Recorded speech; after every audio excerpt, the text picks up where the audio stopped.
আজ চলে এসেছি বনগাঁয়। বনগাঁ মানেই ভারত বাংলাদেশ আন্তর্জাতিক সীমান্ত, যেখানে অন্যতম নির্ণায়ক শক্তি মতুয়া ভোট ব্যাংক। এবারের লোকসভা, তার লড়াই কিন্তু মূলত ঠাকুরবাড়ির লড়াই। একেবারে মুখোমুখি লড়ছেন জেঠিমা আর তার ভাইপো। বনগাঁয় ভোটের উত্তাপ কেমন? টোটো করে চলুন বুঝে নিই বনগাঁর উত্তাপ।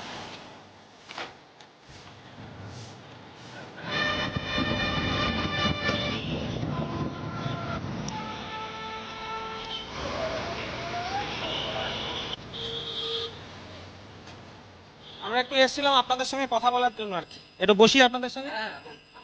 বসে তো রীতিমতো ভর দুপুরে আড্ডার আসর দেখছি। আমরা এখানে প্রতিদিনই আড্ডা দেই। পরিবেশ আছে, আড্ডার পরিবেশ ঠিকঠাক আছে বনগাঁয়? আছে। যে বনগাঁয় ঢুকলে একটা থমথমে ভাব লাগছে, মানুষ মুখ ফুটে কথা বলতে চাইছে না একটু।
অবৈধ বাণিজ্য কেমন আছেন আপনারা?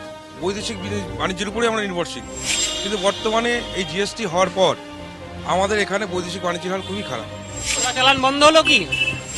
সীমান্ত শহর হিসেবে চোরাচালানের হাতছাড়িকে সহজে উপেক্ষা করা যায় না, কিন্তু বিগত 2-3 বছরের হিসাব করলে দেখা যাচ্ছে চোরাচালান অনেকাংশেই কম হয়েছে বলে আমার ধারণা। গরু চোরাচালানে একটা মানে বিশ্বস্ত জায়গা ছিল, এখন এখানে কিছু চোরাচালান মানে কিছুই নেই। কোন সরকার ক্ষমতা?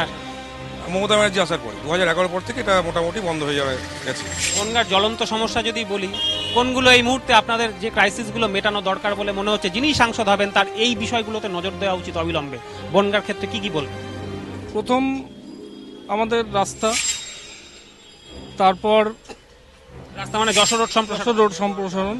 পাকিস্তানকে তো জবাব দিল, সেটা নিয়ে সে জবাব দিয়েছে, প্রমাণ তো আমরা চাইনি কারুর কাছে।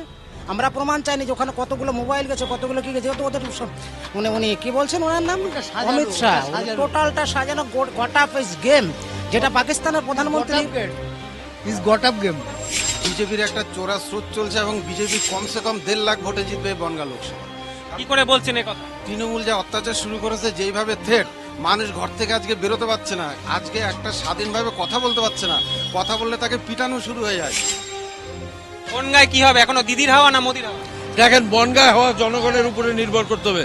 এখন মোদি আর দিদি নিয়ে ব্যাপার না, একজন ইস্যু করে দিয়েছে, ভাইপোকে দাঁড় করিয়ে দিয়েছে, একজন জেঠিমা দাঁড়িয়েছে, মানুষের সেন্টিমেন্টাল ইস্যু হয়ে গেছে। এখন ভোট দিতে হবে, কাকে দেবো সেই চিন্তাই করছি। বড়মা ছাড়া ভোট হবে এবার বনগাঁয়, যেহেতু মতুয়ারা একটা বড় নির্ণায়ক শক্তি। কিরকম ভোট হবে, মানে হাওয়াটা কিরকম বুঝছেন এবার? তা সাধারণ মানুষের যা বক্তব্য শুনছি আর কি, সাধারণ মানুষ হিসেবে বলছে, তা অনেকেই এবার দেখছি যে বিজেপির দিকে হাওয়াটা রয়েছে। এখন এই মুহূর্তে আমরা এটা বিশ্লেষণ করতে পারছি না যে কাদের হাওয়া ভালো, কাদের হাওয়া খারাপ।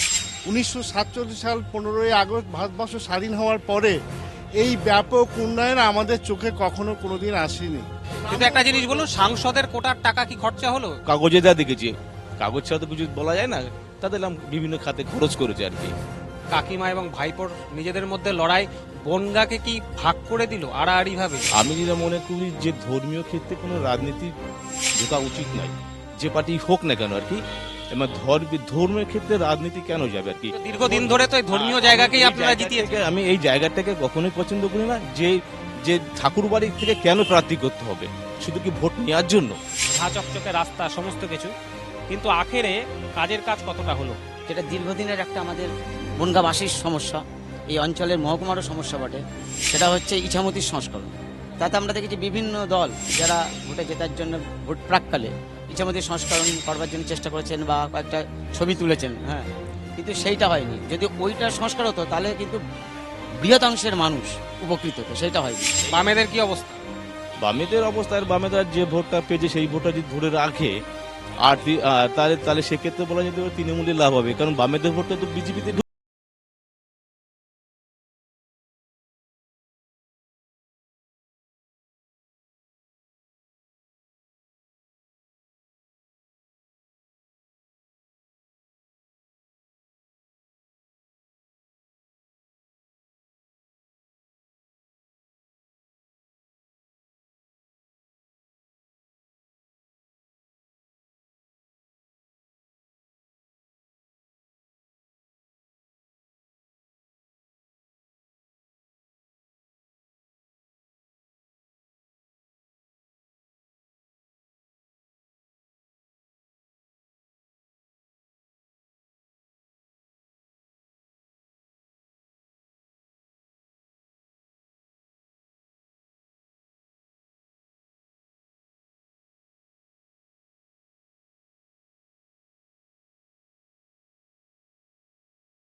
ভট্টাচার্য, বনগাঁ।